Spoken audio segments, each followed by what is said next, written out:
Bonjour et bienvenue sur Flash TV. Aujourd'hui, mardi 29 novembre 2011. Voici les titres de cette édition. La prime COSPAR au mot d'ordre de la mobilisation syndicale de ce jour. Opération sécurité routière sur la RN2. L'archiborescence en concept au service de la ville de demain. La Grande Île dans les projets de la Commission Océan Indien. Quelques membres de la CGTR étaient présents ce matin devant les grilles de la préfecture. Leurs revendications portent sur la prime COSPAR, son application et sa reconduction de-delà d'un an. Rencontre avec un représentant syndical ce matin. Les autres revendications, ça porte uniquement sur la prime COSPAR ? C'est principalement sur la prime COSPAR, pour l'application de cette prime COSPAR. Donc on a obtenu un accord. On avait obtenu un accord signé par le préfet de l'époque et qui n'a pas été appliqué dans sa totalité. Comment se fait-il qu'il ne soit présent que la CGTR aujourd'hui ? Moi, je ne sais pas compris. Pourquoi il n'y a que la CGTR aujourd'hui ? Parce que nous n'avons pas réussi à la CGTR de créer une intersyndicale. Après la manifestation du 27 septembre, qui était une manifestation réussie, qui était donc sur les mêmes revendications, nous n'avons pas voulu, nous, à la CGTR, d'en rester là. Parce que nous, on manifeste, c'est vrai, mais derrière, ça ne suit pas. On veut aujourd'hui que ça bouge, que les pouvoirs publics aujourd'hui, qui sont les décideurs, bougent dans ce sens-là. Les élèves du lycée Léon Le Pervenche du Port et de Saint-Pierre. Il s'agit d'implanter des silhouettes noires le long de la RN2 entre Sainte-Marie et Saint-Benoît, et ceci à partir d'aujourd'hui jusqu'au 19 décembre prochain. Vitesse ou alcool indiqueront la cause de décès sur cette portion de route depuis 5 ans. Précisons que cette opération est menée en partenariat avec la préfecture, le conseil régional et le centre régional de gestion du trafic.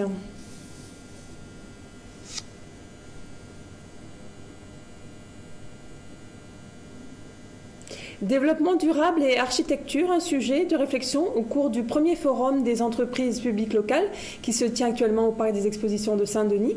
L'archiborescence est une technique de construction qui utilise des matériaux vivants et s'intègre dans l'environnement.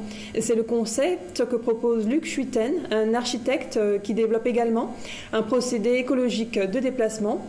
Revenir à un mode de vie à la mesure des possibilités de l'être humain, c'est une clé que donne ce visionnaire pour atteindre l'équilibre du développement durable.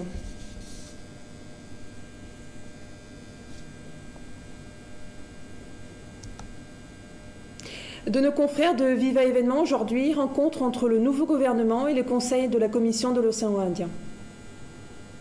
Du ministère des Affaires étrangères malgache indique que la mission de la délégation de la COI, dirigée par Jean-Paul Adam, actuel président du Conseil des ministres et également ministre des Affaires étrangères séchelloise, est basée sur 2 objectifs. D'une part, de prendre un contact avec le gouvernement d'union nationale qui vient d'être formé dans le cadre de mise en œuvre de la feuille de route, et d'autre part, d'étudier comme objectif économique les moyens d'intensifier la coopération inter-îles en vue de réintégrer la Grande Île dans les projets de développement de la Commission de l'Océan Indien. Mais à entendre les dires de ce chef de délégation, à l'issue de leur entrevue avec le chef de la diplomatie malgache Piero Adzonarville, la COI soutient pleinement le gouvernement d'union nationale dans l'application de la feuille de route, la COI étant une organisation de proximité. Je dois situer le contexte de notre visite. Alors la COI étant l'organisation de proximité dont fait partie aussi Madagascar, nous avons fait cette visite pour rencontrer le nouveau gouvernement et pour appuyer le nouveau gouvernement dans la mise en œuvre de la feuille de route. Nous estimons que il y a 2 étapes très importantes de la feuille de route qui est passée, c'est la nomination d'un Premier ministre de consensus et la nomination du gouvernement. Bien sûr, c'est une tâche qui reste toujours très difficile, mais la COI, comme convenu dans le Conseil des ministres qui a eu lieu au mois d'octobre, nous avons dit que nous serons l'organisation qui est là pour appuyer le nouveau gouvernement et pour travailler avec eux pour s'assurer que la feuille de route soit respectée, que la mise en œuvre de la feuille de route soit respectée, et de préparer aussi les élections qu'on espère soient libres et équitables, et que la COI apporte ce soutien nécessaire pour que ça soit le cas. Par ailleurs, la COI envisage également de donner son appui, notamment financier, dans l'organisation des prochaines élections à Madagascar, sans toutefois avancer un montant exact. Elle avance également que ses membres seraient prêts à soutenir les efforts de la Grande Île auprès de la communauté internationale pour l'obtention d'une reconnaissance, mais aussi le retour des aides. Et dans les prochaines étapes à franchir, notamment l'élargissement ou la recomposition des institutions de la transition, la COI sera aux côtés de la Grande Île, tout en gardant un œil sur le respect des termes de la feuille de route. Bon, il y a plusieurs étapes dans la feuille de route et c'est ça il y a encore beaucoup de travail à faire. Il y a encore la nomination de plusieurs institutions qui doit se faire.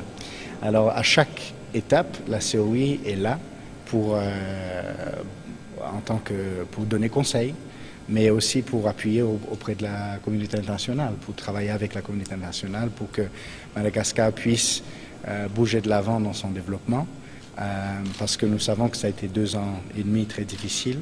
Dans le concret, pour les élections, ça c'est très clair, la COI a déjà mobilisé certains financements pour assister avec les élections, avec d'autres partenaires tels que l'Organisation internationale de la francophonie. Nous sommes aussi, je dirais, un interlocuteur avec la SADC, et la présidence séchelloise va continuer la démarche de la présidence mauricienne pour être très présent aux côtés du gouvernement malgache dans l'implémentation de la feuille de route. La feuille de route reste le document clé sur lequel on travaille. C'est la fin de cette édition. Merci de votre fidélité. Je vous retrouve demain pour l'édition de la mi-journée. En attendant, l'info continue sur flashtv.re. Très bon après-midi.